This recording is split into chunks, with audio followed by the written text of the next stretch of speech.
Capítulo 7. O todo em tudo. Enquanto tudo está no todo, é também verdade que o todo está em tudo. Aquele que compreende realmente esta verdade alcançou o grande conhecimento. O Caibalion. Quantas vezes a maioria das pessoas ouviram repetir a declaração que a sua divindade, chamada por muitos nomes, era todo em tudo? E quão pouco suspeitaram elas da verdade oculta, encoberta por estas palavras tão descuidadosamente pronunciadas? A expressão comumente usada é uma sobrevivência da antiga máxima hermética acima citada. Como diz o Caibalion, aquele que compreende realmente esta verdade alcançou o grande conhecimento. E, sendo assim, permiti-nos examinar esta verdade, cujo conhecimento tanto significa. Nesta exposição da verdade, esta máxima hermética, está encoberta uma das maiores verdades filosóficas, científicas e religiosas. Nós vos explicamos o preceito hermético a respeito da natureza mental do universo. A verdade que o universo é mental, ele está dentro da mente do todo. Diz o Caibalion na passagem citada acima: tudo está no todo. Mas note-se também a declaração correlativa, que é também verdade que o todo está em tudo. Esta declaração aparentemente contraditória é reconciliável pela lei do paradoxo. É, aliás, uma exata declaração hermética das relações que existem entre o todo e o seu universo mental. Vimos que tudo está no todo. Vejamos agora o outro aspecto do assunto. Os ensinos herméticos são, com efeito, que o todo está iminente, permanece, está inerente, habita no seu universo e, em cada partícula, unidade ou combinação dentro do universo. Esta expressão é geralmente ilustrada pelos instrutores com uma referência ao princípio de correspondência. O instrutor ensina o discípulo a formar uma imagem mental de uma coisa, uma pessoa ou uma ideia, porque todas as coisas têm uma forma mental. Dando como exemplo o ator dramático que forma uma ideia dos seus caracteres, ou um pintor ou escultor que forma uma imagem de um ideal que ele procura exprimir pela sua arte.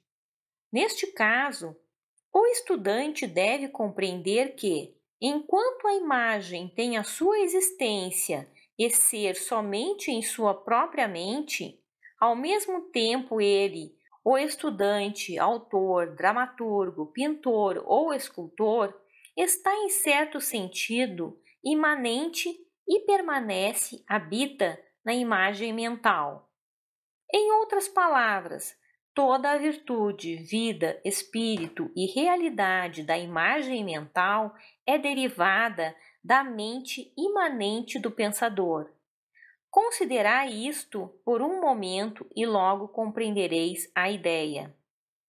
Para tomarmos um exemplo moderno, diremos que Otelo, Iago, Hamlet, Lear, Ricardo III existiram somente na mente de Shakespeare, no tempo da sua concepção ou criação. E ainda, Shakespeare também existiu em cada um desses caracteres, dando-lhes a sua vitalidade, espírito e ação. Qual é o espírito dos caracteres que conhecemos como Macawber, Oliver Twist, Uriah Heep? Será Dickens? Ou cada um desses caracteres terá um espírito pessoal independente do seu criador? Tem a Vênus de Médici, a Madonna Sistina, o Apolo de Belvedere, espírito e realidade em si próprios, Ou representam eles o poder espiritual e mental dos seus criadores? A lei de paradoxo demonstra que as duas proposições são verdadeiras, consideradas no seu próprio ponto de vista. Macalber é Macalber e é também Dickens. E demais, enquanto que Macalber pode ser dito Dickens, o mesmo Dickens não é idêntico a Macalber. O homem, como Macalber, pode exclamar: o espírito do meu Criador está inerente em mim e, apesar disso, eu não sou ele. Quão diferente é esta da horrível meia-verdade tão estrondosamente anunciada por alguns dos falsos sábios que enchem a atmosfera dos seus gritos: eu sou Deus. Imaginai o pobre diabo de Macalber ou Uriah Heep gritando: eu sou Dickens. Ou algum dos humildes bobos das peças de Shakespeare anunciando com grandiloquência: eu sou Shakespeare. O todo está até na minhoca, contudo, a minhoca está longe de ser o todo. E até é de admirar que, conquanto a minhoca só exista como uma coisa humilde, criada e tendo a sua existência na mente do todo, ele, o todo, esteja imanente na minhoca e nas partículas que a formam. Haverá talvez um mistério maior que o de tudo no todo e o todo em tudo? O estudante perceberá no correr da obra que os exemplos dados acima são necessariamente imperfeitos e inadequados, porque representam a criação de imagens mentais na mente finita, ao passo que o universo é criação da mente infinita, e a diferença entre os dois polos as separa. E assim é simplesmente uma questão de grau, porque em ambas o mesmo princípio está em operação. O princípio de correspondência manifesta-se nelas. O que está em cima é como o que está embaixo, e o que está embaixo é como o que está em cima. E, no grau em que o homem realize a existência do espírito que está imanente no seu ser, ele subirá na escada espiritual da vida. Eis o que significa desenvolvimento espiritual: o reconhecimento, a realização e manifestação do espírito dentro de nós. Procurai não esquecer-vos desta última definição, a do desenvolvimento. Ela contém a verdade da verdadeira religião. Existem muitos planos de existência, muitos subplanos de vida, muitos graus de existência no universo, e tudo depende do avançamento dos entes na escada, cuja ponta mais inferior é a mais grosseira matéria, e a mais superior sendo separada somente pela mais pequena divisão do espírito do todo. Nesta escada da vida, tudo se move em cima e embaixo. Todos estão no caminho, cujo fim é o todo. Todo o progresso é uma volta à morada própria. Tudo está em cima e embaixo, apesar de todas as aparências contraditórias. Tal é a mensagem do iluminado. Os preceitos herméticos referentes ao processo da criação mental do universo são que, no começo do ciclo de criação, o todo, em seu aspecto de existência, projeta sua vontade sobre seu aspecto de estado, e o processo de criação começa. Dizem que o processo consiste no abaixamento da vibração até que é alcançado um grau bem inferior de energia vibratória, no qual ponto é manifestada a forma mais grosseira possível da matéria. Este processo é chamado de estado de involução, em que o todo está involuindo, ou envolvido dentro da sua criação. Este processo é considerado pelos hermetistas como tendo correspondência com o processo mental de um artista, escritor ou inventor, que também fica envolvido na sua criação mental, como quase esquecendo a sua própria existência e que, por algum tempo, quase vive na sua criação. Se em vez de envolvido usarmos a palavra êxtase, talvez possamos dar uma pequena ideia do que queremos dizer. Este estado involutivo da criação é muitas vezes chamado a efusão da energia divina, como o estado evolutivo é chamado infusão. O polo extremo do processo de criação é considerado como sendo o mais afastado, movido pelo todo, enquanto que o princípio do estado evolutivo é considerado como o princípio da volta do pêndulo do ritmo, sendo expressa em todos os ensinos herméticos uma ideia de volta à casa. Os preceitos são que durante a efusão, as vibrações tornam-se cada vez mais inferiores até que finalmente a restringência cessa e as vibrações de volta começam.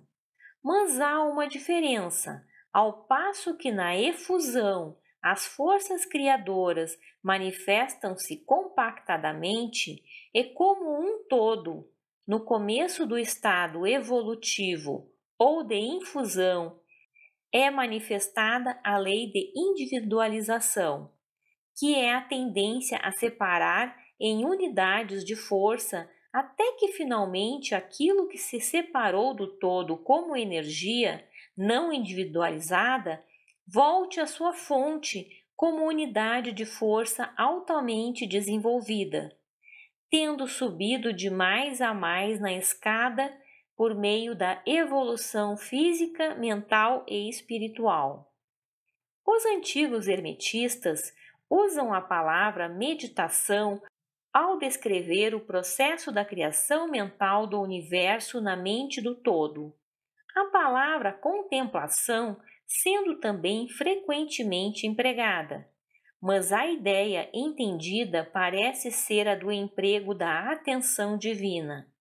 Atenção é uma palavra derivada de um verbo latino, que significa estender-se, desdobrar-se, e também o ato de atenção é realmente um desdobramento mental, uma extensão da energia mental, de modo que a ideia interior é facilmente compreendida quando examinamos o significado real da atenção.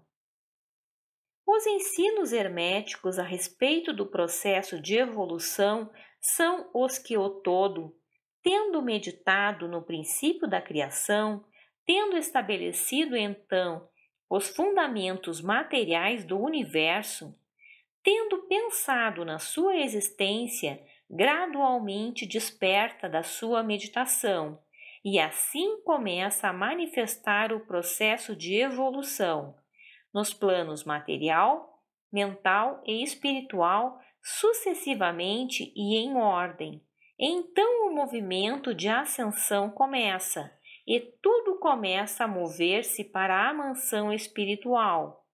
A matéria torna-se menos grosseira, as unidades nascem à existência, as combinações começam a formar-se. A vida aparece e manifesta-se em formas cada vez mais elevadas, e a mente torna-se cada vez mais evidente, as vibrações sendo constantemente mais elevadas. Em resumo, o processo total da evolução em todas as suas fases começa e procede de acordo com as leis estabelecidas do processo de infusão. Todas ocupam eons e eons do tempo do homem, cada eon contendo muitos milhões de anos.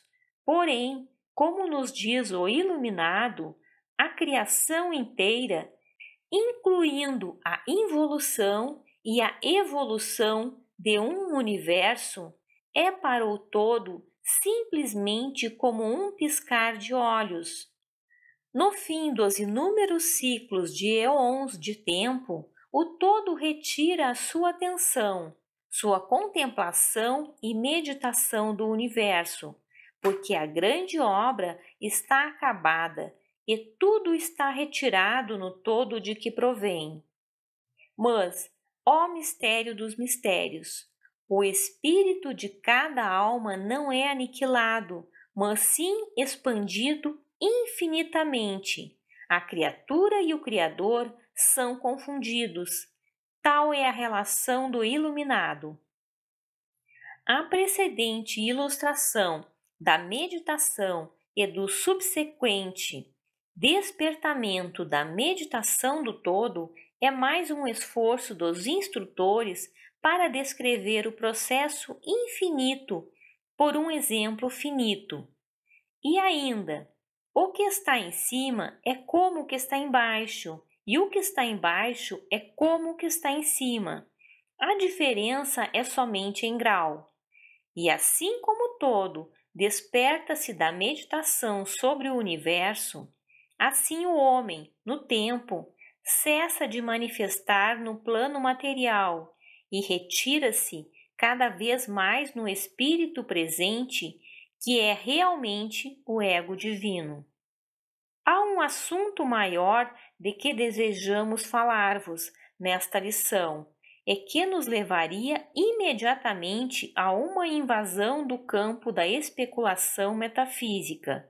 Contudo, o nosso fim é simplesmente mostrar a futilidade de tais especulações.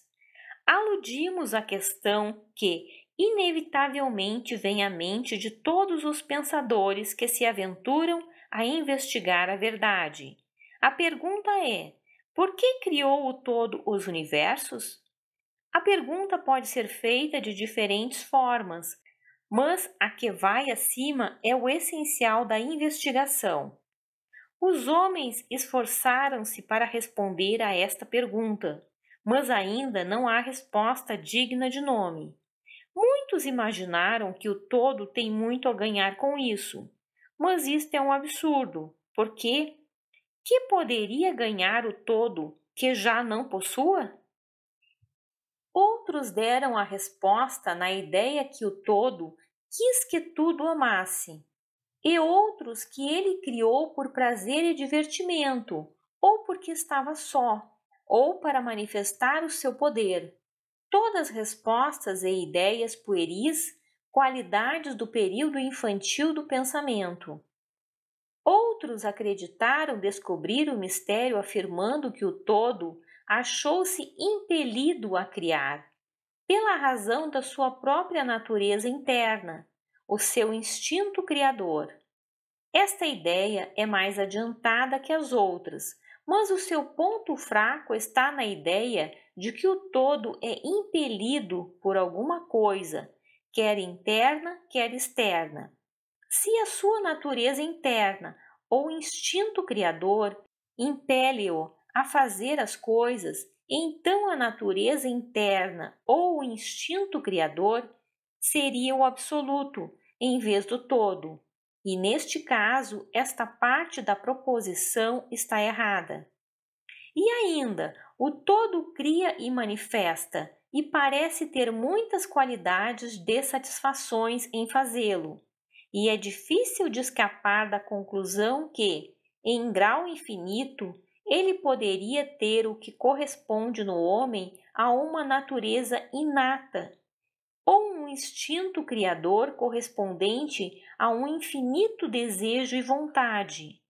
Não poderia agir sem querer agir, e não poderia querer agir sem desejar agir, e não desejaria agir sem satisfação nisso. E todas essas coisas pertenceriam a uma natureza infinita e podem ser consideradas como estando de acordo com a lei de correspondência. Mas, ainda, preferimos considerar o todo como agindo inteiramente livre de toda influência, tanto interna como externa. Isto é o problema que se apoia na raiz da dificuldade, e a dificuldade que se apoia na raiz do problema.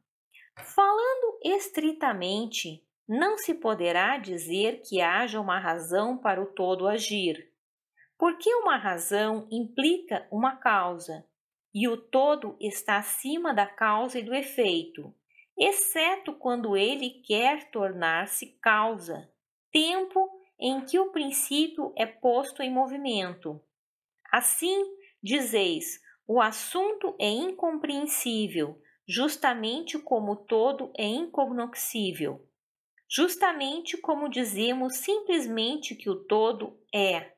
Assim também somos obrigados a dizer que o todo age porque age.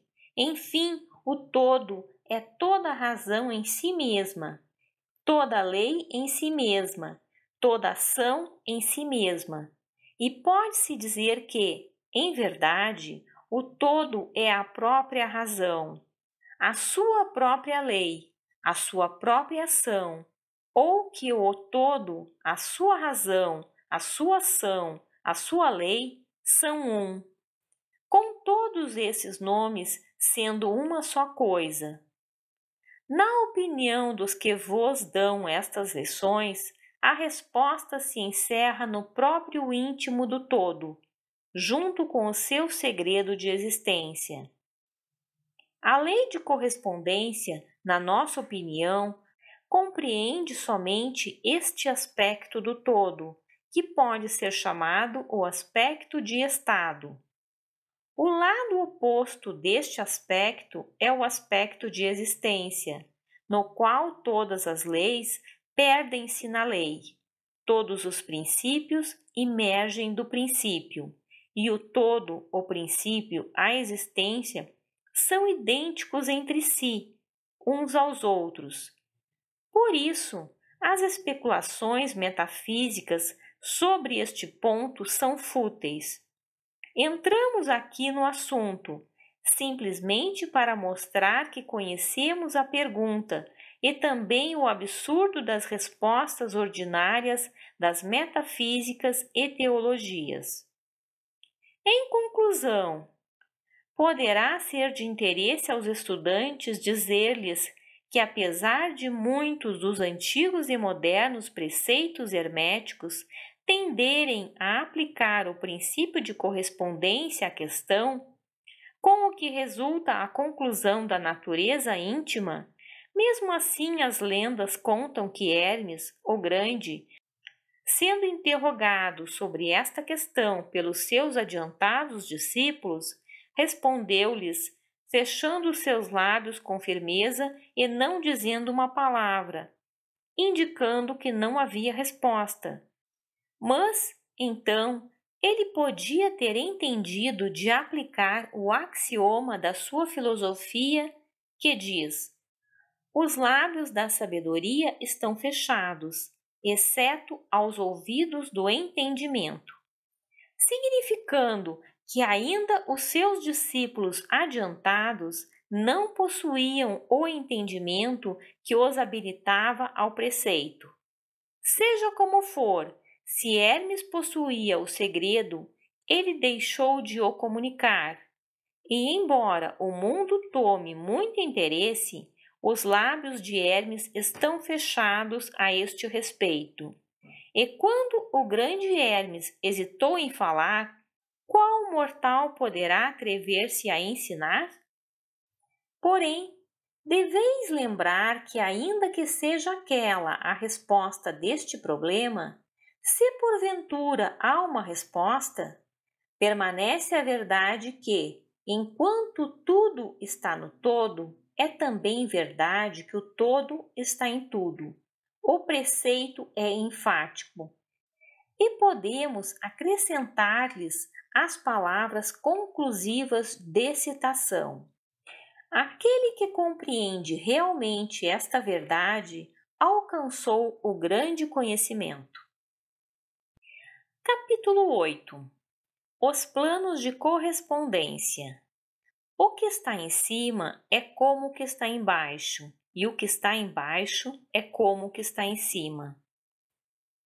O segundo grande princípio hermético explica a verdade que há uma harmonia, uma correlação e correspondência entre os diferentes planos de manifestação, vida e existência.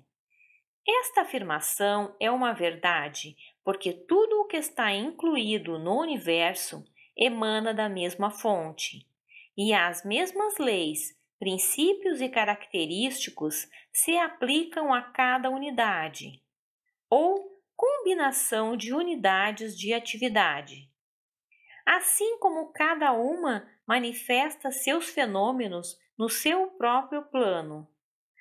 Para um fim de conveniência do pensamento e do estudo, a filosofia hermética considera que o universo pode ser dividido em 3 grandes classes de fenômenos, conhecidas como os 3 grandes planos denominados.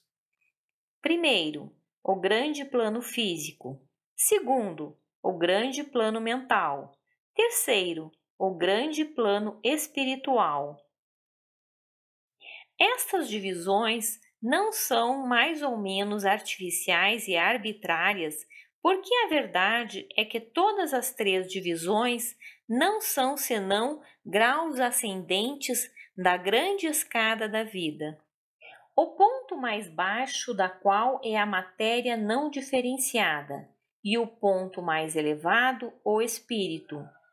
E, aliás, os diversos planos penetram uns nos outros. Assim, esta não sólida e exata divisão pode ser colocada entre os mais elevados fenômenos do plano físico e o mais inferior do plano mental, ou entre os mais elevados do mental e os mais baixos do físico.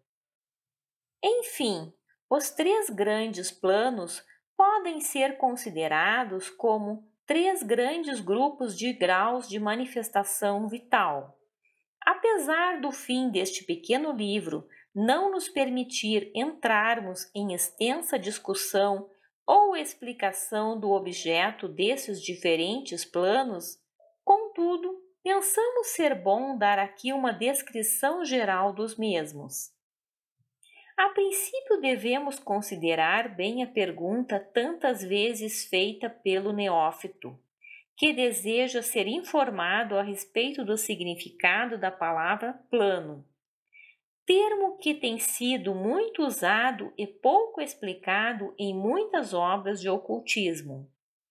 A pergunta é geralmente expressa assim: é um plano um lugar tendo dimensões? Ou é simplesmente uma condição ou estado? Respondemos: não, não é um lugar nem uma dimensão ordinária do espaço. É ainda mais que um estado ou uma condição. E, apesar disso, o estado ou a condição é um grau de dimensão em escala sujeita à medida. Um tanto paradoxal, não é verdade? Porém, examinemos a matéria.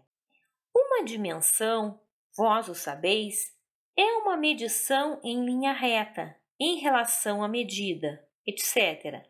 As dimensões ordinárias do espaço são comprimento, largura e altura, ou talvez comprimento, largura, altura, espessura ou circunferência. Há uma outra dimensão das coisas criadas ou medida em linha reta, conhecida pelos ocultistas como também por cientistas, apesar destes últimos não a chamarem com o termo dimensão. E esta nova dimensão, que futuramente será a mais investigada como 4ª dimensão, é a marca usada na determinação dos graus ou planos. Esta 4ª dimensão pode ser chamada a dimensão da vibração. Este é um fato bem conhecido para a moderna ciência, como para os hermetistas, que estabeleceram a verdade no seu 3º princípio hermético, que Tudo se move, tudo vibra, nada está parado. Desde as manifestações mais elevadas até as mais baixas, todas as coisas vibram. Não somente elas vibram em diferentes coeficientes de movimento, mas também em diversas direções e de diferentes maneiras.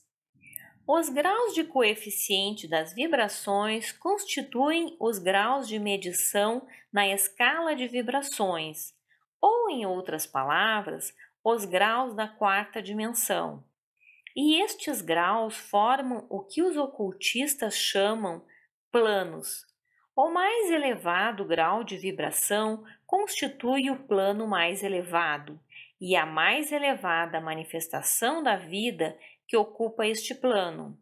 Assim, apesar de um plano não ser um lugar, nem ainda um estado ou uma condição, ele possui as qualidades de ambos. Desejaríamos dizer mais sobre o assunto da escala das vibrações nas nossas próximas lições, em que consideraremos o princípio hermético de vibração. Deveis lembrai-vos agora que os três grandes planos não são as divisões atuais dos fenômenos do universo, mas simplesmente termos arbitrários empregados pelos hermetistas para facilitar o pensamento e o estudo dos vários graus e formas da atividade e da vida universal.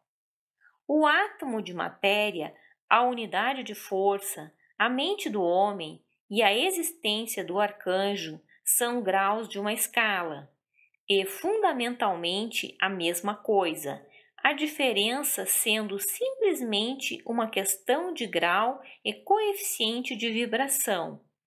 Todas são criações do todo e só têm sua existência na infinita mente do todo. Os hermetistas subdividem cada um destes três grandes planos em 7 planos menores, e cada um destes são também subdivididos em 7 subplanos. Todas as divisões sendo mais ou menos arbitrárias, penetrando umas nas outras e adotadas somente para a conveniência do estudo científico e para a ideia. O grande plano físico, com seus 7 planos menores, é a divisão dos fenômenos do universo que inclui todos que são relativos às coisas, forças e manifestações físicas ou mentais. Inclui todas as formas do que chamamos matéria e todas as formas do que chamamos energia ou força. Deveis saber, porém, que a filosofia hermética não reconhece a matéria como uma coisa em si, ou como tendo uma existência separada constante na mente do todo. Os ensinamentos são que a matéria é antes uma forma da energia. Ela é a energia num coeficiente inferior de vibrações de certa espécie. E, de acordo com isso, os hermetistas classificam a matéria como a extremidade inferior da energia e dão-lhe 3 dos 7 planos menores do grande plano físico. Estes 7 menores planos físicos são os seguintes. Primeiro, o plano da matéria A. Segundo, o plano da matéria B. Terceiro, o plano da matéria C. Quarto, o plano da substância etérea. Quinto, o plano da energia A. Sexto, o plano da energia B. Sétimo, o plano da energia C. O plano da matéria A compreende as formas da matéria em suas formas de sólidos, líquidos e gasosos, como geralmente reconhecem os livros dos físicos. O plano da matéria B compreende certas formas mais elevadas e mais sutis da matéria, cuja existência a ciência moderna está reconhecendo agora, os fenômenos da matéria radiante, nas suas fases de rádio, etc., que contém a subdivisão inferior deste plano menor. O plano da matéria C compreende as formas da matéria mais sutil e tênue, cuja existência não é suspeitada pelos cientistas ordinários.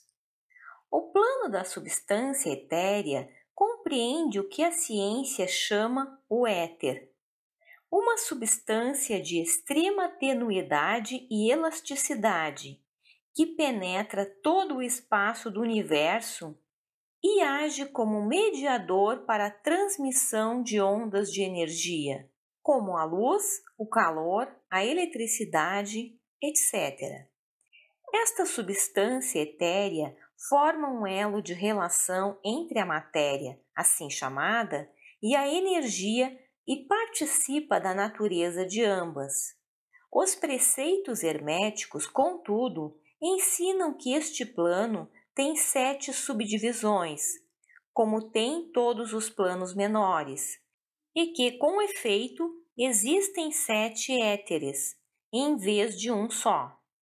Imediatamente acima do plano da substância etérea está o plano da energia A, que compreende as formas ordinárias da energia conhecida pela ciência, sendo, respectivamente, estes 7 subplanos: o calor, a luz, o magnetismo, a eletricidade e a atração, incluindo a gravitação, a coesão, a afinidade química, etc., e várias outras formas de energia indicada pelas experiências científicas, mas ainda não classificadas.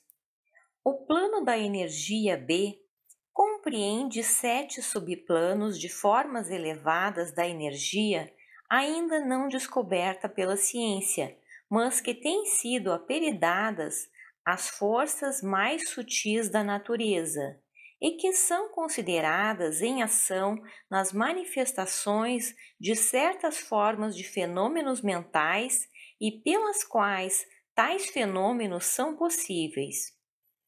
O plano da energia C compreende 7 subplanos de energia tão elevadamente organizados que eles contêm muitos característicos da vida, mas que não é reconhecido pela mente dos homens no plano ordinário de desenvolvimento, sendo útil só ao uso dos entes do plano espiritual. Tal energia nem é sonhada pelo homem ordinário e pode ser considerada quase como a força divina. Os entes que a empregam são como deuses, comparados com os mais elevados tipos humanos conhecidos por nós. O grande plano mental compreende as formas de pensamentos viventes, conhecidas por nós na vida ordinária, bem como certas outras formas só bem conhecidas dos ocultistas. A classificação dos 7 menores planos mentais é mais ou menos satisfatória e arbitrária, se não for acompanhada por esmeradas explicações que estão fora do fim desta obra particular. Contudo, vamos mencioná-los. Eles são os seguintes. Primeiro, o plano da mente mineral. Segundo, o plano da mente elemental, A. Terceiro, o plano da mente vegetal. Quarto, o plano da mente elemental, B. Quinto, o plano da mente animal. Sexto, o plano da mente elemental, C. Sétimo, o plano da mente hominal. O plano da mente mineral compreende os estados ou as condições das unidades, entidades ou grupos e combinações das mesmas, que animam as formas conhecidas por nós como minerais, químicas, etc. Estas entidades não podem ser confundidas com as moléculas, os átomos e os corpúsculos, que são simplesmente os corpos ou as formas materiais dessas entidades. Assim como o corpo de um homem é a sua forma material e não ele mesmo. Estas entidades podem ser chamadas espíritos em certo sentido, e seres viventes de um grau inferior de desenvolvimento, vida e mente, exatamente um pouco maior que as unidades da energia vivente, que compreende as mais elevadas subdivisões do mais elevado plano físico. A mente média não quer geralmente atribuir a possessão da mente, espírito ou vida ao reino mineral, mas todos os ocultistas reconhecem a existência dela, e a ciência moderna move-se rapidamente para o ponto de vista do hermetismo a respeito deste assunto. As moléculas, os átomos e os corpúsculos têm seus amores e ódios, suas semelhanças e dessemelhanças, atrações e repulsões, afinidades e desafinidades, etc. E muitas das mais intrépidas mentes da ciência moderna expressaram a opinião que o desejo e a vontade, as emoções e sentimentos dos átomos simplesmente diferem em grau dos que o homem tem. Não temos espaço para argumentar sobre este assunto. Todos os ocultistas conhecem isso, e outros se referiram às diversas obras científicas mais recentes para corroboração exterior. Estas são as 7 subdivisões usuais deste plano. O plano da mente elemental A compreende o estado ou a condição e grau de desenvolvimento mental e vital de uma classe de entidades desconhecidas ao homem médio, mas reconhecidas pelos ocultistas. Elas são invisíveis aos sentidos ordinários do homem, mas não obstante existem e têm a sua parte do drama do universo. O seu grau de inteligência está entre o das entidades minerais e químicas de um lado e das entidades do reino vegetal do outro. Também neste plano há 7 subdivisões. O plano da mente vegetal, em suas 7 subdivisões, compreende os estados ou as condições das entidades contidas nos reinos do mundo vegetal, os fenômenos vitais e mentais que as pessoas de inteligência média justamente bem compreendem, tendo sido publicadas na última década muitas obras novas e interessantes sobre a mente e a vida nas plantas. As plantas têm vida, mente e espírito, tão bem como os animais, o homem e o super-homem. O plano da mente elemental, B, nas suas 7 subdivisões, compreende os estados e as condições de uma forma mais elevada das entidades elementais ou invisíveis, tendo a sua parte na obra geral do universo, cuja mente e vida formam uma parte da escada entre o plano da mente vegetal e o plano da mente animal, as entidades participando da natureza de ambos. O plano da mente animal, nas suas 7 subdivisões, compreende os estados e as condições de entidades, entes ou espíritos que animam as formas animais da vida, familiares a nós todos. Não é necessário entrar em detalhes a respeito deste reino ou plano de vida, porque o mundo animal nos é tão familiar como o nosso próprio. O plano da mente elemental, C, nas suas 7 subdivisões, compreende as entidades ou entes invisíveis, como são todas as formas elementais que participam da natureza da vida animal e da humana em certo grau e certas combinações. As formas mais elevadas são meio humanas em inteligência. O plano da mente humana, nas suas 7 subdivisões, compreende as manifestações da vida e da mentalidade que são comuns ao homem, nos seus vários graus e divisões. Nesta relação, sabemos que o homem médio atual ocupa a 4ª subdivisão do plano da mente humana, e somente o mais inteligente cruzou as fronteiras da 5ª subdivisão. A raça gastou milhões de anos para alcançar esta posição, e serão necessários muito mais anos para que ela passe a 6ª e a 7ª subdivisões e vá além delas. Mas lembrai-vos que existiram raças antes de nós que passaram por esses degraus e nos planos mais elevados. A nossa própria raça é a 5ª, com restos da 4ª, que pôs os pés no caminho. Contudo, há alguns espíritos avançados da nossa própria raça que ultrapassaram as massas e que passaram a 6ª e a 7ª subdivisões, e muito poucos entes estão acima deles. O homem da 6ª subdivisão será o super-homem e o da 7ª, o homem de cima. Na nossa consideração dos 7 planos mentais menores, nós nos referimos aos 3 planos elementais em sentido geral.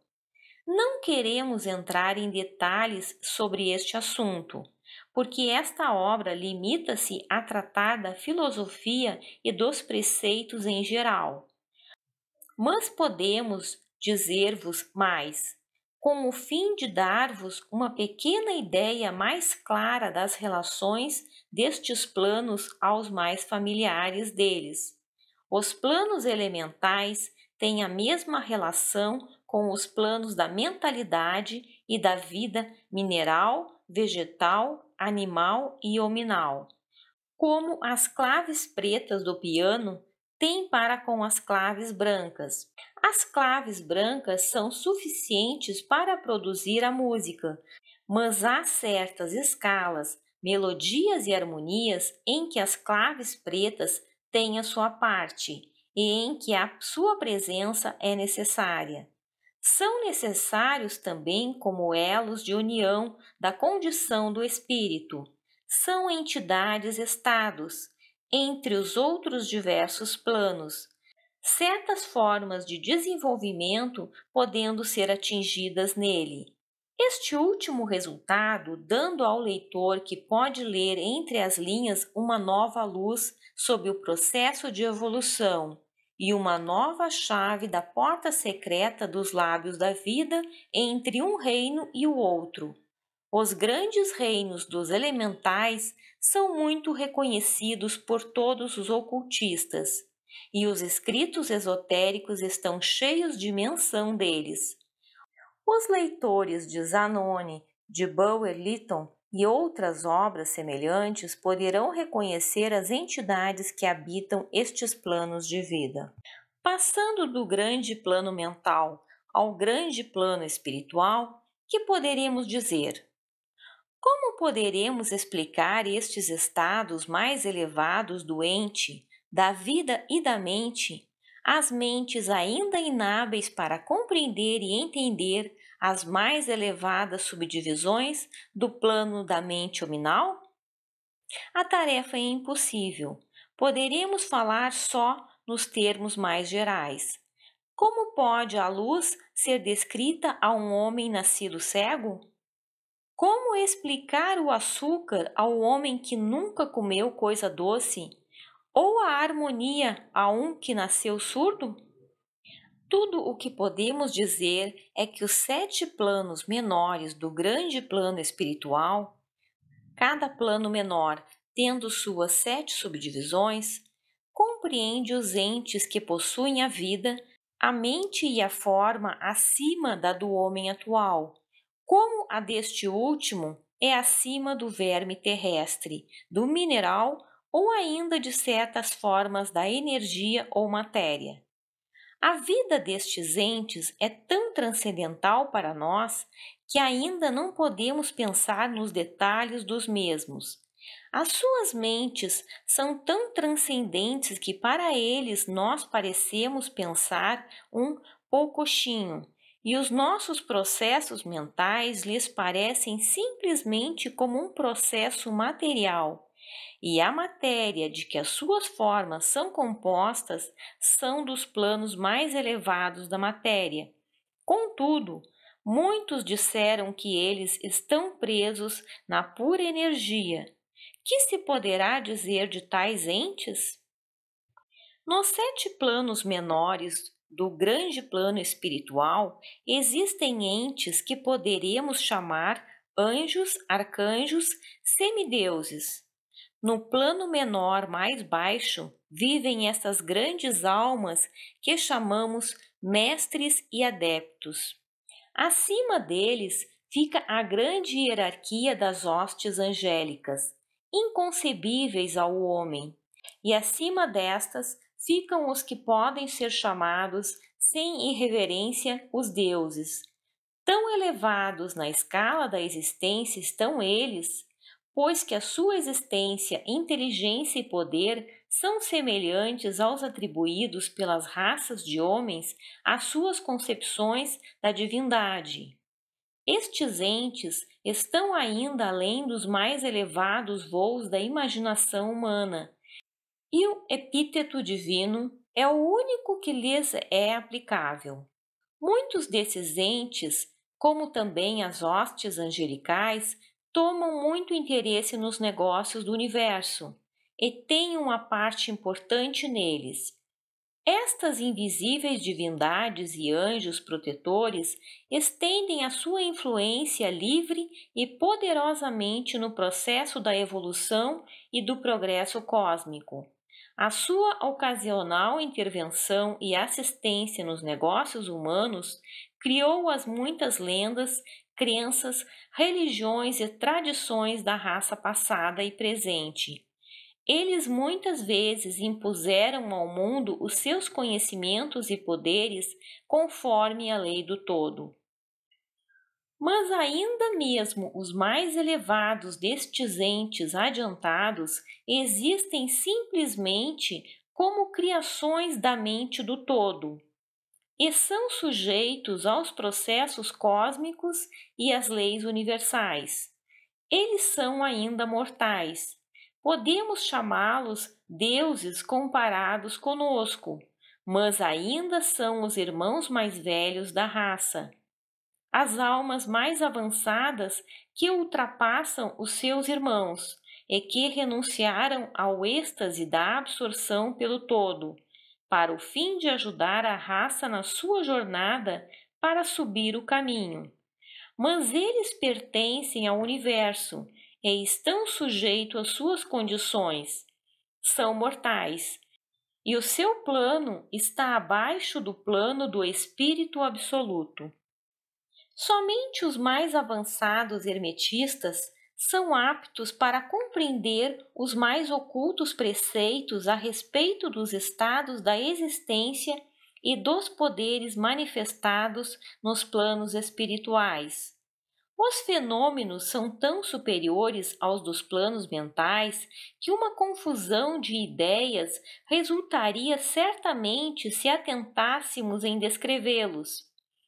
Somente aqueles cujas mentes foram muito adestradas nas linhas da filosofia hermética por muitos anos, certamente que esses transportam consigo de outras encarnações o conhecimento adquirido previamente. Podem compreender justamente o que é significado pelo ensinamento sobre este plano espiritual. E muitos desses preceitos secretos são considerados pelos hermetistas como sendo sagrados, importantes e perigosos para a disseminação ao público em geral. Os estudantes inteligentes podem reconhecer que significamos com isso a ideia que a significação da palavra espírito, como é empregada pelos hermetistas, é semelhante à de poder vivente, força animada, essência oculta, essência da vida, etc., que não deve ser confundido com o termo usual e comumente empregado em relação com os termos, isto é, religioso, eclesiástico, espiritual, etéreo, santo, etc. Aos ocultistas, a palavra espírito se emprega no sentido do princípio animado, entendendo com isto a ideia de poder, energia vivente, força mística, etc.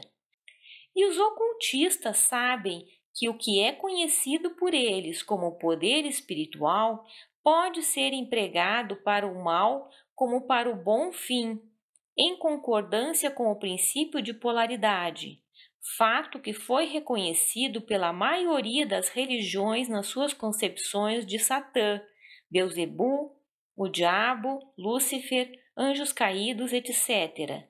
E assim os conhecimentos a respeito destes planos foram conservados no Santo dos Santos, na câmara secreta do templo de todas as fraternidades esotéricas e ordens ocultas. Mas podemos dizer aqui que aquele que atingiu os poderes espirituais superiores e empregou-os mal tem um terrível destino para si na história. E a vibração do pêndulo do ritmo inevitavelmente lançá-lo-á no extremo mais baixo da existência material, de cujo ponto ele tem de fazer a sua caminhada de prisão espiritual, pelas muitas voltas do caminho, mas sempre com a tortura de ter sempre consigo uma ligeira memória das alturas de que caiu por causa de suas más ações. A lenda da queda dos anjos tem uma base nos fatos atuais, como sabem todos os ocultistas avançados. Os esforços para poderes egoístas no plano espiritual inevitavelmente traz como resultado no espírito egoísta a perda da sua balança espiritual e a queda do mesmo modo que foi elevado previamente. Mas, ainda para tal alma, é dada a oportunidade da volta, e ela toma o caminho de volta, pagando a terrível penalidade de acordo com a lei invariável.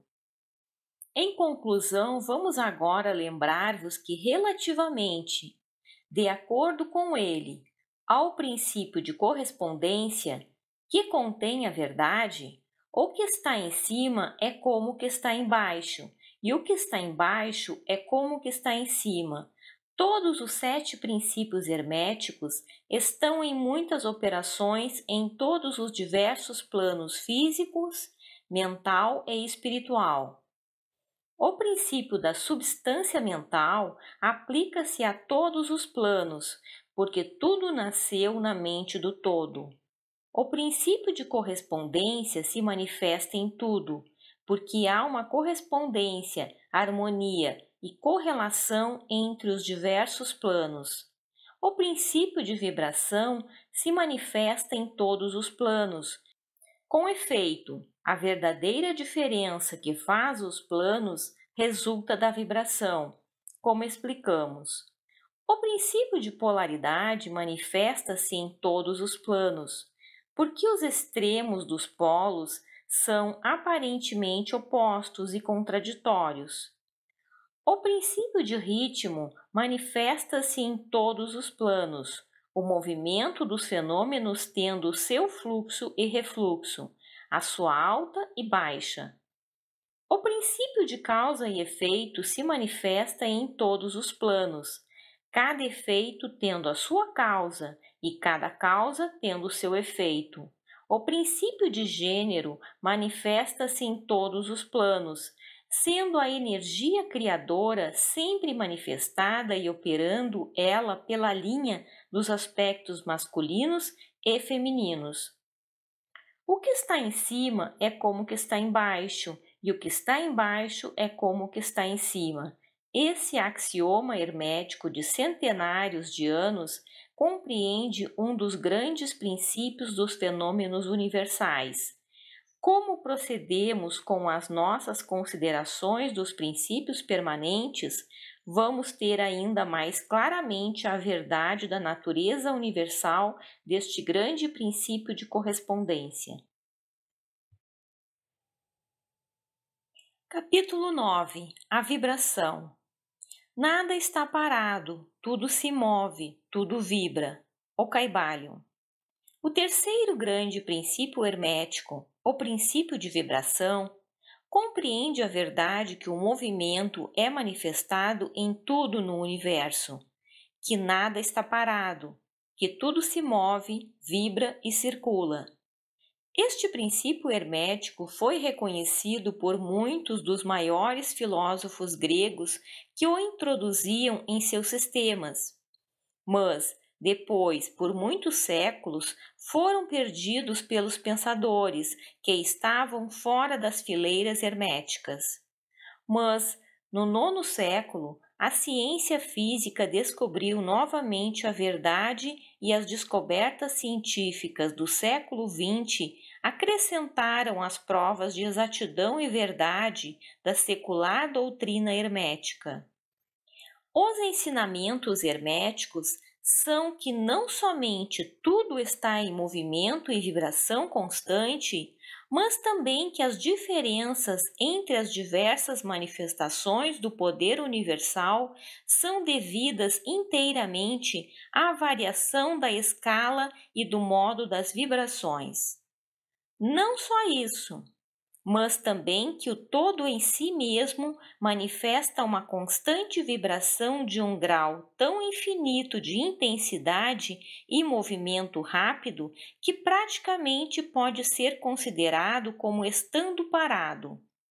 Os instrutores dirigem a atenção do estudante para o fato de que, ainda no plano físico, um objeto que se move rapidamente como uma roda girante, parece estar parado.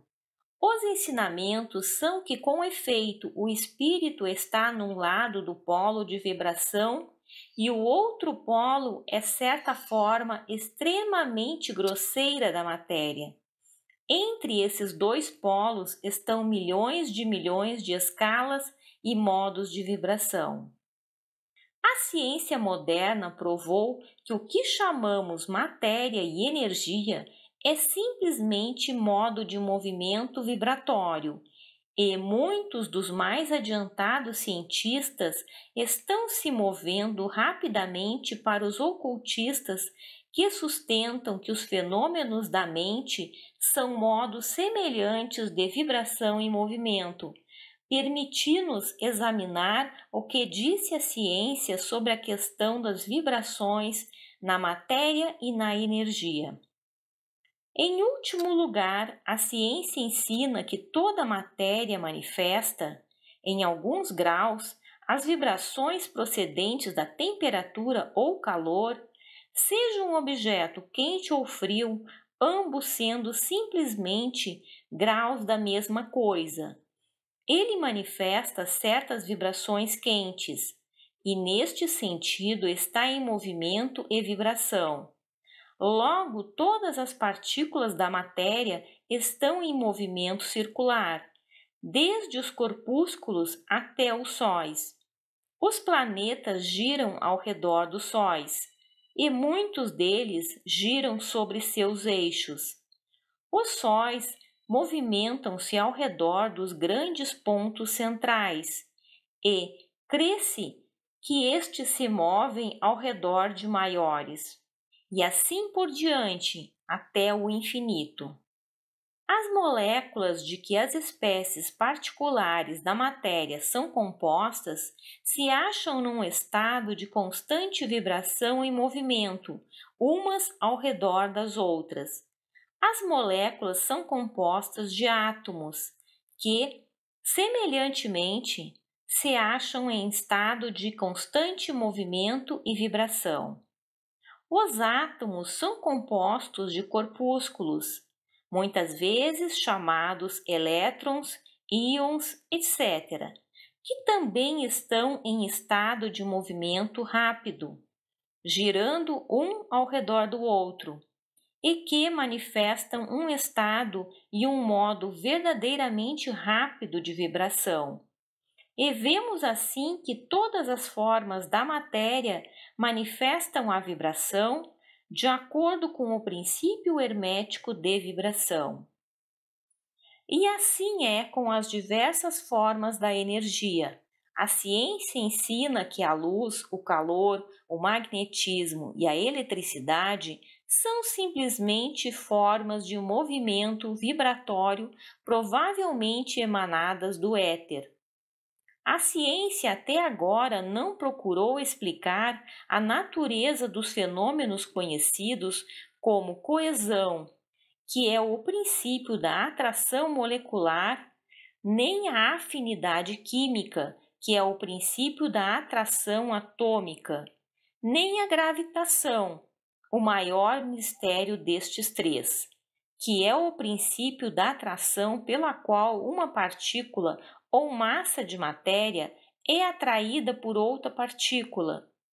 Estas três formas da energia não são ainda compreendidas pela ciência. Contudo, os escritores inclinam-se para a opinião que estas três são manifestações da mesma forma da energia vibratória, fato que os hermetistas descobriram e disseram nos tempos passados. O éter universal, que é postulado pela ciência sem que a sua natureza seja compreendida claramente, é considerado pelos hermetistas como sendo uma manifestação elevada daquilo que é erroneamente chamado matéria, isto é, a matéria a um grau elevado de vibração. É chamado por eles a substância etérea. Os hermetistas ensinam que esta substância etérea é de extrema tenuidade e elasticidade e penetra o espaço universal, servindo como meio de transmissão das ondas da energia vibratória, como o calor, a luz, a eletricidade, o magnetismo, etc. Os ensinamentos são que a substância etérea é um elo de união entre as formas da energia vibratória conhecida como matéria, de um lado, e a energia ou força, de outro lado, e também que ela manifesta um grau de vibração, em escala e modo inteiramente particular. Os cientistas ofereceram o exemplo de uma roda, peão ou cilindro, movendo-se rapidamente para mostrar os efeitos das escalas aumentativas da vibração. O exemplo supõe uma roda, peão ou cilindro, girando numa pequena escala de ligeireza. Suponhamos que o objeto se move lentamente, então pode ser visto facilmente, mas nenhum som do seu movimento penetra no ouvido. A ligeireza é aumentada gradualmente. Em poucos momentos, o seu movimento torna-se tão rápido que um surdo ruído ou uma nota baixa pode ser ouvida. Então, como a escala é aumentada, a nota sobe mais na escala musical. O movimento sendo ainda mais aumentado, a última nota superior é melhor ouvida. Aí, uma depois da outra, todas as notas da escala musical aparecem, subindo cada vez mais conforme é aumentado o movimento. Finalmente, quando o movimento passou a uma certa escala, a nota final perceptível aos ouvidos humanos é alcançada. Um som agudo soa morrendo ao longe e segue-se o silêncio. Nenhum som do objeto girante é ouvido, o grau de movimento sendo tão elevado que o ouvido humano não pode registrar as vibrações. Então começa a percepção dos graus ascendentes do calor e depois de algum tempo o olho percebe o vislumbre do objeto que se torna uma escuridão de cor avermelhada. Como o grau aumenta, o vermelho fica mais claro. Como a ligeireza ainda é aumentada, o vermelho passa ao alaranjado. O alaranjado passa ao amarelo. Depois, segue-se sucessivamente as representações do verde, azul, anil e finalmente violeta, conforme for aumentando o grau de ligeireza. Então a cor violeta desaparece e todas as cores desaparecem, a vista humana não sendo capaz de registrá-las.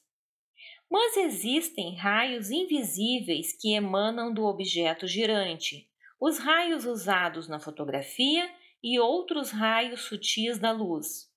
Então começam a manifestar-se os raios peculiares conhecidos como os raios-x, etc., conforme se transforma a constituição do objeto. A eletricidade e o magnetismo são emitidos quando for atingido o grau apropriado de vibração.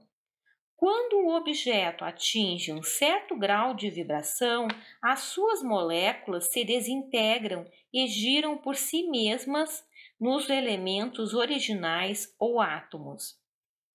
Os átomos, por sua vez, segundo o princípio de vibração, são separados nos pequenos corpúsculos de que são formados. E, finalmente, mesmo os corpúsculos desaparecem e pode-se dizer que o objeto é composto da substância etérea. A ciência não continua para diante o exemplo, mas os hermetistas ensinam que, se as vibrações fossem aumentando continuamente, o objeto subiria pelos estados sucessivos de manifestação e poderia manifestar os diversos graus mentais na direção do espírito. Então ele poderia reentrar finalmente no todo, que é o espírito absoluto. O objeto, contudo, teria deixado de ser um objeto desde que tivesse subido ao degrau da substância etérea. Mas, apesar disso, a ilustração é correta, porque mostra o efeito do grau e modo de vibração aumentada constantemente.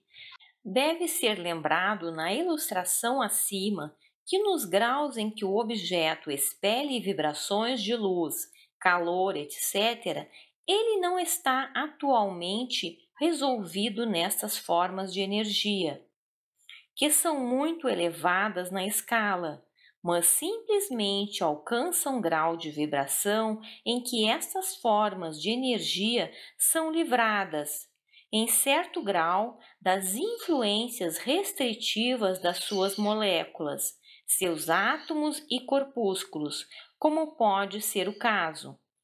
Estas formas de energia, apesar de muito mais elevadas na escala do que a matéria, estão aprisionadas e limitadas nas combinações materiais, pela razão que as energias manifestam e empregam as formas materiais, mas estão restritas e limitadas nas suas criações destas formas, de modo que estas são, para um modo de entender, as mais verdadeiras de todas as criações, ficando a força criadora envolvida na sua criação.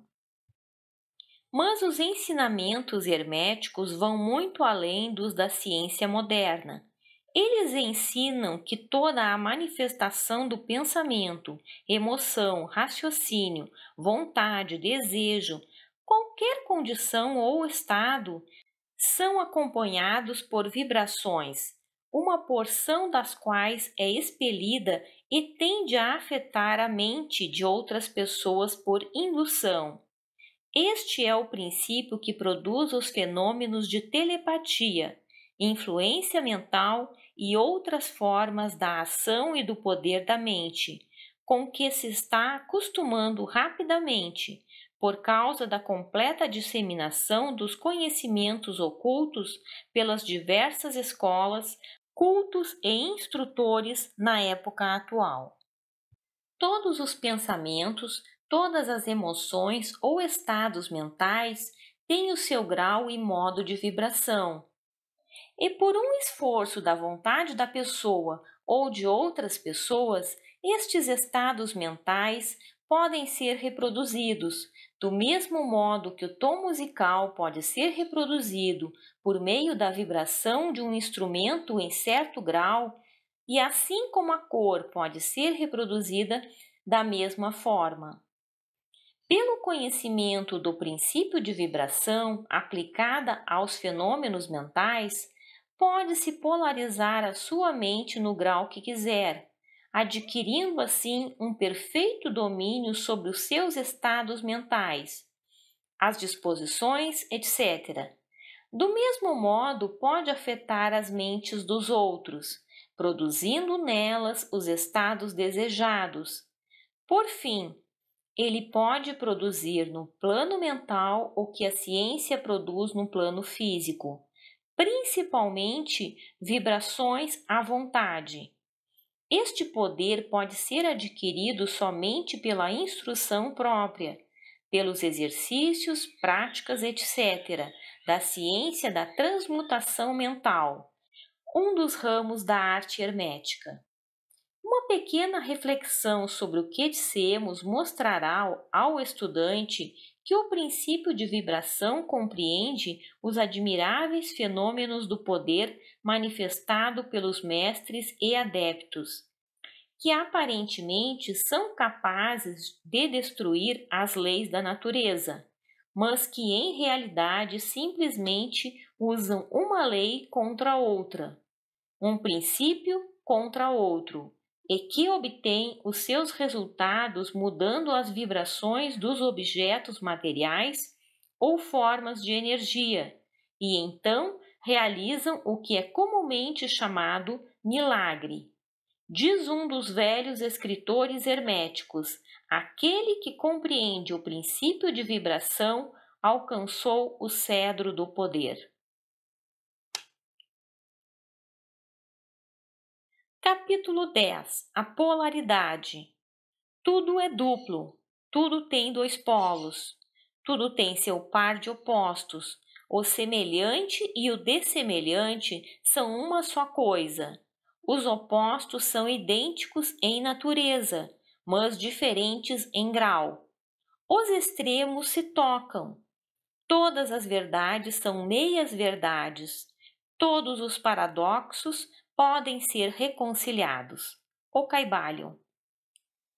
O quarto grande princípio hermético, o princípio de polaridade, contém a verdade que todas as coisas manifestadas têm dois lados, dois aspectos, dois polos opostos, com muitos graus de diferença entre os dois extremos. Os velhos paradoxos, que ainda deixaram perplexa a mente dos homens, são explicados pelo conhecimento deste princípio. O homem também reconheceu muitas coisas semelhantes a este princípio e tentou exprimi-lo por estas máximas e aforismos. Tudo existe e não existe ao mesmo tempo. Todas as verdades são meias-verdades. Todas as verdades são meio falsas. Há dois lados em tudo. Todo verso tem seu reverso, etc. Os ensinos herméticos são, com efeito, que a diferença entre as coisas que se parecem diametralmente opostas é simplesmente questão de graus. Eles ensinam que os pares de opostos podem ser reconciliados e que a reconciliação universal dos opostos é efetuada pelo conhecimento deste princípio de polaridade. Os instrutores dizem que os exemplos deste princípio podem ser dados a qualquer pessoa e por meio de uma examinação da natureza real das coisas. Eles conhecem porque afirmam que o espírito e a matéria são simplesmente dois polos da mesma coisa, sendo os planos intermediários simplesmente graus de vibração. Eles afirmam que o todo e o muito são a mesma coisa, as diferenças sendo simplesmente questão de grau de manifestação mental.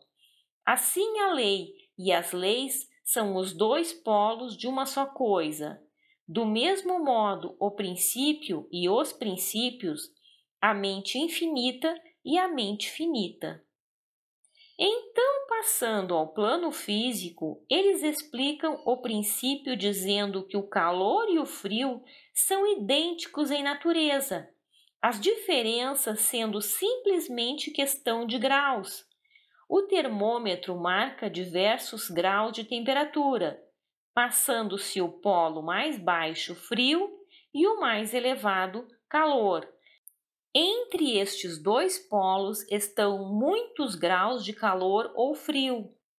Chamai-os qualquer dos dois, que não cometereis erro algum. O mais elevado dos 2 graus é sempre o mais quente, enquanto o mais baixo é sempre o mais frio. Não há demarcação absoluta, tudo é questão de grau. Não há lugar no termômetro em que cessa o calor e começa o frio. Isto é questão de vibrações mais elevadas ou menos elevadas. Mesmo em termos alto e baixo, inferiores e superiores, que somos obrigados a usar, são unicamente polos da mesma coisa. Os termos são relativos. Assim como o Oriente e o Ocidente. Viajai ao redor do mundo e na direção do Oriente, e chegareis a um ponto que é chamado Ocidente, ao vosso ponto de partida, e voltareis deste ponto oriental. Viajai para o norte e parecer-vos-á viajar no sul, ou vice-versa. A luz e a obscuridade são polos da mesma coisa, com muitos graus entre elas. A escala musical é a mesma coisa. Vibrando o ponto C, movei-o para cima até que encontrais outro ponto C. E assim por diante. A diferença entre as duas extremidades da corda sendo a mesma, com muitos graus entre os dois extremos.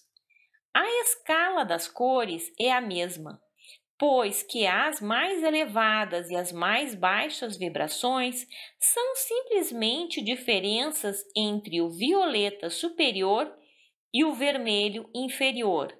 O grande e o pequeno são relativos, assim também o ruído e o silêncio, o duro e o flexível. Tais são o agudo e o liso. O positivo e o negativo são 2 polos da mesma coisa, com muitos graus entre eles. O bem e o mal não são absolutos. Chamamos uma extremidade da escala bem e a outra mal. Uma coisa é menos boa que a coisa mais elevada da escala, mas essa coisa menos boa, por sua vez, é mais boa, melhor, que a coisa imediatamente inferior a ela. E assim por diante, o mais ou o menos sendo regulado pela posição na escala. E assim é no plano mental. O amor e o ódio são geralmente considerados como sendo coisas diametralmente opostas entre si, inteiramente diferentes e irreconciliáveis. Mas aplicamos o princípio de polaridade e supomos que não há coisa de amor absoluto ou de ódio absoluto, como distintos um do outro. Ambos são simplesmente termos aplicados aos 2 polos da mesma coisa. Começando num ponto da escala, encontramos mais amor e menos ódio conforme subirmos a escala, e mais ódio e menos amor conforme descermos, sendo verdade que não há matéria de cujo ponto, superior ou inferior, possamos admirar. Há graus de amor e de ódio, e há um ponto médio em que o semelhante e o dessemelhante tornam-se tão insignificantes que é difícil fazer distinção entre eles. A coragem e o medo seguem a mesma regra. Os pares de opostos existem em toda parte. Onde encontrardes uma coisa, encontrareis o seu oposto, os dois polos. E é este fato que habilita o hermetista a transmutar um estado mental em outro, conforme as linhas da polarização. As coisas pertencentes a diferentes classes não podem ser transmutadas em uma outra, mas as coisas da mesma classe podem ser transmutadas, isto é, podem ter a sua polaridade mudada. Assim, o amor pode ser oeste ou leste, vermelho ou violeta, mas pode tornar-se e imediatamente se torna em ódio, e do mesmo modo o ódio pode ser transformado em amor pela mudança da polaridade. A coragem pode ser mudada em medo e vice-versa. As coisas duras podem ficar moles, as coisas agudas podem ficar lisas, as coisas frias podem ficar quentes, e assim por diante, a transmutação sendo sempre entre coisas da mesma natureza, porém de graus diferentes. Tomemos o caso de um homem medroso, elevando as suas vibrações mentais na linha do medo e da coragem. Pode chegar a possuir maior grau de coragem e intrepidez. E de igual modo, um homem preguiçoso pode mudar-se em um indivíduo ativo, enérgico, simplesmente pela polarização na direção da qualidade desejada. O estudante que está familiarizado com os processos pelos quais as diversas escolas de ciência mental, etc., produzem modificações nos estados mentais dos que empregam os seus ensinos, poderá não compreender o princípio que opera essas mudanças. Contudo, quando o princípio de polaridade é compreendido, ele vê que as mudanças mentais são ocasionadas por uma mudança de polaridade, uma descida na mesma escala. O assunto é facilmente compreendido. A mudança não é da natureza de uma transmutação de uma coisa em outra coisa inteiramente diferente, mas é simplesmente uma mudança de grau nas mesmas coisas, uma diferença muito importante. Por exemplo, tomando uma analogia do plano físico, é impossível mudar o calor em agudeza, ruído, altura, etc. Mas o calor pode ser transmutado em frio, simplesmente pela diminuição das vibrações. Da mesma forma, o ódio e o amor são mutuamente transmutáveis. Assim também o medo e a coragem. Mas o medo não pode ser mudado em amor, nem a coragem em ódio. Os estados mentais pertencem a inúmeras classes. Cada classe deles tem dois polos opostos, entre os quais a transmutação é possível. O estudante reconhecerá facilmente que nos estados mentais, bem como nos fenômenos do plano físico, os dois polos podem ser classificados como positivo e negativo, respectivamente. Assim, o amor é positivo para o ódio, a coragem para o medo, a atividade para a indolência, etc. E também pode-se dizer ainda que os que não estão familiarizados com o princípio de vibração, o polo positivo parece ser um grau mais elevado que o polo negativo e dominá-lo imediatamente. A tendência da natureza é na direção da atividade dominante do polo positivo. Para acrescentar mais alguma coisa à mudança dos polos, dos próprios estados mentais de cada um pela operação da arte de polarização, os fenômenos da influência mental, nas suas diversas fases, nos mostram que este princípio pode estender-se até ao fenômeno da influência de uma mente sobre outra, de que muito se tem escrito nos últimos anos. Quando se compreende que a indução mental é possível, isto é, que estes estados mentais são produzidos pela indução de outros, então se pode ver imediatamente como um certo grau de vibração ou a polarização de um certo estado mental pode ser comunicado a outra pessoa. E assim se muda a sua polaridade nesta classe de estados mentais. É conforme este princípio que os resultados de muitos tratamentos mentais são obtidos. Por exemplo, uma pessoa é azul, melancólica e cheia de medo. Um cientista mental, adestrando pela sua própria vontade a sua mente à desejada vibração, obtém a desejada polarização no seu próprio caso. Então produz um estado mental semelhante no outro por indução.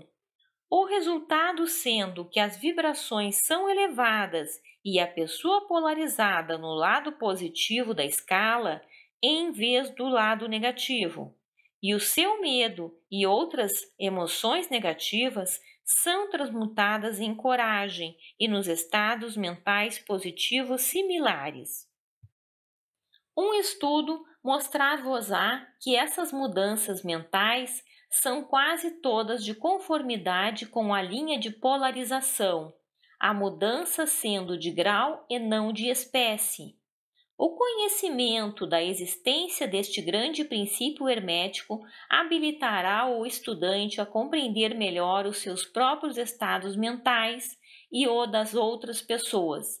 Ele verá que estes estados são todos questão de graus, e vendo assim, ele poderá elevar ou abaixar a vibração à vontade, mudar os seus polos mentais em vez de ser o seu servo e escravo.